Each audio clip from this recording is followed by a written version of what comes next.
వందనాలక్క. ఏంటి ఇలా వచ్చావు? పోయిన వారం మీరు చర్చికి రాలేదు కదక్క, ఎందుకంటే తెలుసుకుందా వచ్చానక్క.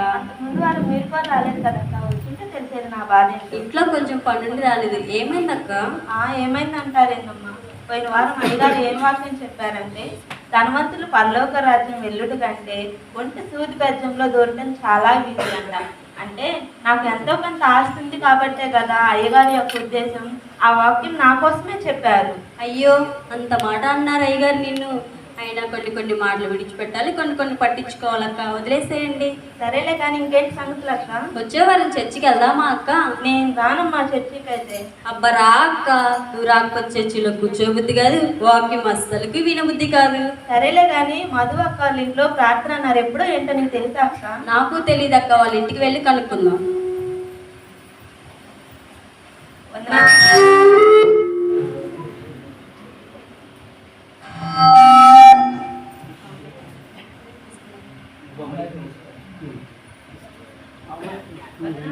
వందనాలక్క. ఏంటక్క ఇలా వచ్చాను? మీ ఇంట్లో ప్రేయర్ పెట్టించుకుంటా అన్నారు కదక్క, ఎప్పుడో ఏంటో తెలుసుకుందాం వచ్చామక్క. ఇంకెక్కడ ప్రేయరు? మేము ప్రేయరే పెట్టించుకోము అసలు. ఏమైందక్క అసలు? ఎప్పుడు చూడు దైవజనుడు అదే వాక్యం ద్వారా మాట్లాడుతున్నారు. ఏ వాక్యం అక్క? రూతు అత్తగారిని ప్రేమించింది, రూతు అత్తగారిని హత్తుకుంది, రూతు అత్తగారికి తిండి పెట్టినట్టమ్మా.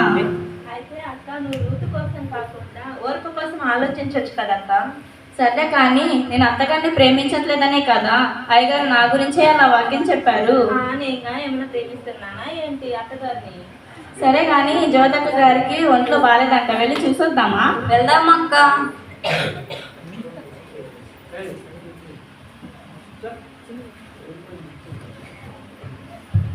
వందనాలక్క.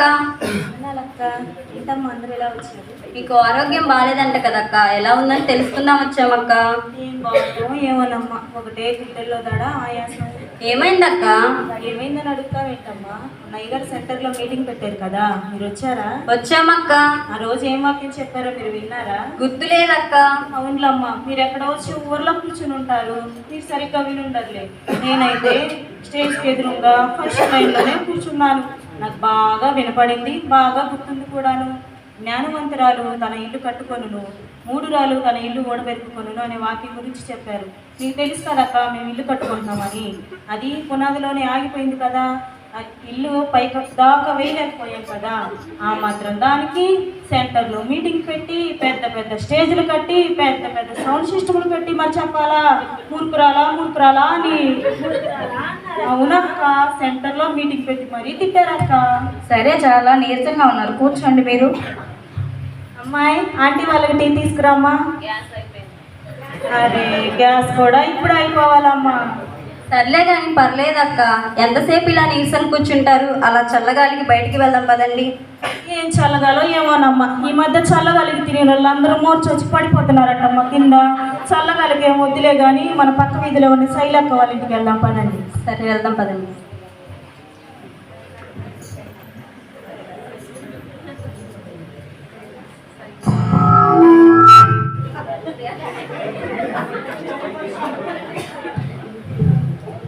వందనాలక్క. వందనాలక్క. ఎక్కడికో వెళ్తున్నట్టున్నారక్క? పక్క వీధిలో ఉన్న చర్చికి వెళ్తున్నాం. మన చర్చి ఉంది కదక్క, పక్క వీధిలో ఉన్న చర్చికి ఎందుకక్క? మన పాస్టర్ గారు వాక్యం చెప్పారు కదా, వివేకం లేని స్త్రీ పందిముకు బంగారు కమ్మి లాంటిదని. అంటే నా గురించే పాస్టర్ గారు వాక్యం చెప్పారు కదా. అయ్యో, అంతలో మాట అన్నారక్క నేను.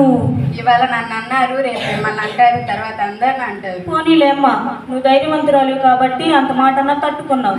నన్ను అయితే సెంటర్లో మీటింగ్ పెట్టి మరీ తిట్టారక్క నన్ను. నాకు గుండెల్లో నొప్పి వచ్చేసింది తెలుసా. అందుకే నేను పక్క వీధిలో ఉన్న చర్చికి వెళ్తున్నా, మీరు కూడా వస్తారా అక్క? వస్తామక్క.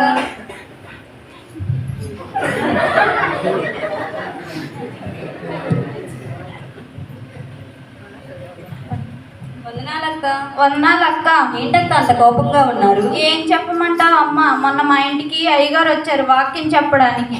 ఏ వాక్యం చెప్పారో తెలుసా? అస్తమానం మేము మాత్రం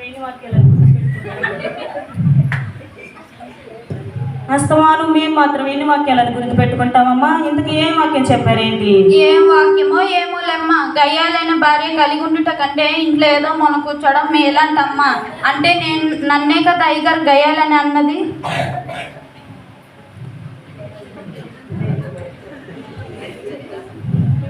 ఇంకా నయం అమ్మ.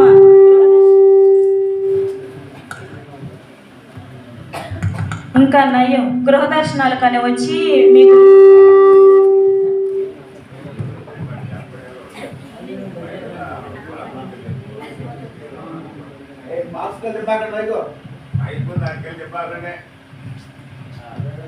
ఇంకా నయం అమ్మ. గృహ దర్శనాలు కానీ వచ్చి నిన్ను మీ ఇంటి ముందే తిట్టారు.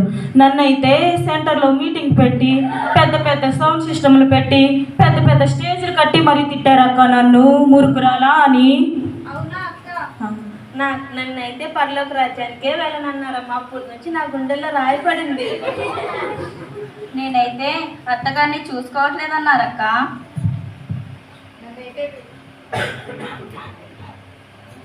నన్నైతే వివేకం లేని స్త్రీ అన్నారు. పక్క వీధిలో ఉన్న చర్చికి వెళ్దాం, వస్తారా అక్క?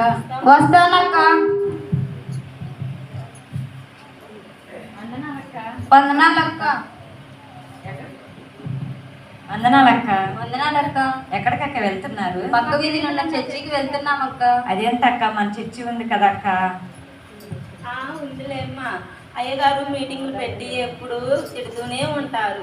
అయ్యో, మీరు అయ్యగారిని తప్పుగా అర్థం చేసుకున్నారమ్మా. నీకేం తెలుసమ్మా? నీకేం తెలుసని మాట్లాడుతున్నావు అసలు?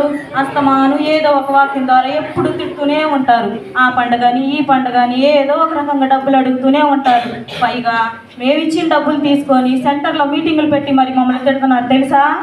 అయ్యో, మీరు అయ్యగారిని తప్పుగా అర్థం చేసుకున్నారమ్మా. అయ్యగారు అలాంటి వారు కాదు. నేనైతే అత్తగారిని పువ్వుల్లో పెట్టి కాయల్లో పెట్టి మరీ చూసుకోవాలంటక్క. నన్నైతే గయ్యాలి భార్య అన్నారు. నేను హర్ట్ అయ్యా.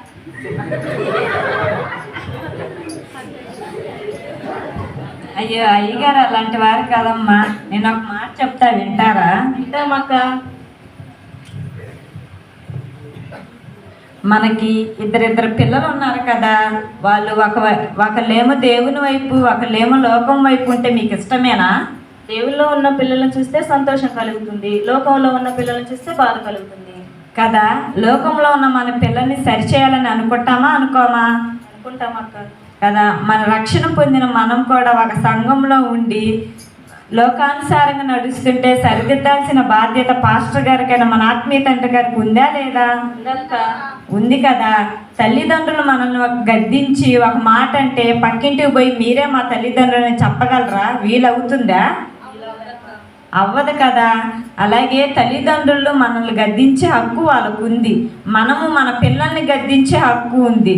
అలాగే మనం రక్షణ పొంది ఒక సంఘంలో ఉన్నామంటే, తప్పుడు మార్గంలో వెళ్తున్నామంటే గద్దించాల్సిన బాధ్యత మన ఆత్మీయ తండ్రి గారికి ఉంది. ఆయన రేయింపగలు భారంతో ప్రార్థన చేసి మనం మన కుటుంబాలతో పరలోక రాజ్యం వెళ్ళాలని, ఆయనతో నిత్య రాజ్యాలు యుగయుగాలు గడపాలని ఆయన ఎంతో భారంతో ప్రార్థన చేస్తూ ఉంటే చిన్న వాక్యం పట్టుకొని నన్ను గయ్యాలన్నారు, అదన్నారు, ఇదన్నారని మీరు అలా వెళ్ళటం ఏమాత్రం కరెక్ట్ కాదు.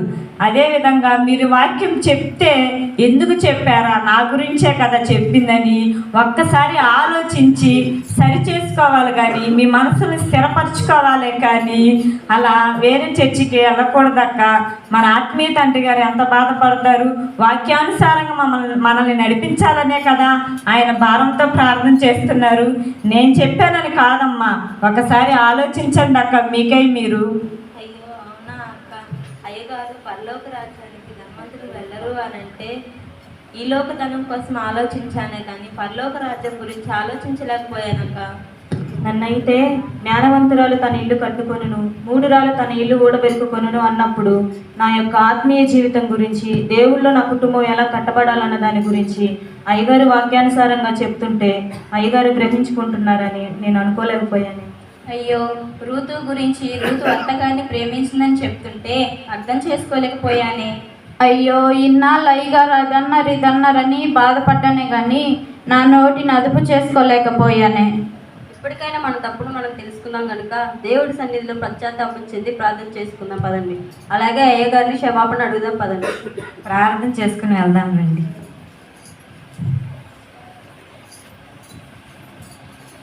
పరిశుద్ధుడా, నీకే స్తోత్రాలు ప్రభువా. మా మధ్యలో మీరున్నందుకే నీకే వేలాది వందనాలు, స్తుతులు, స్తోత్రాలు ప్రభువా.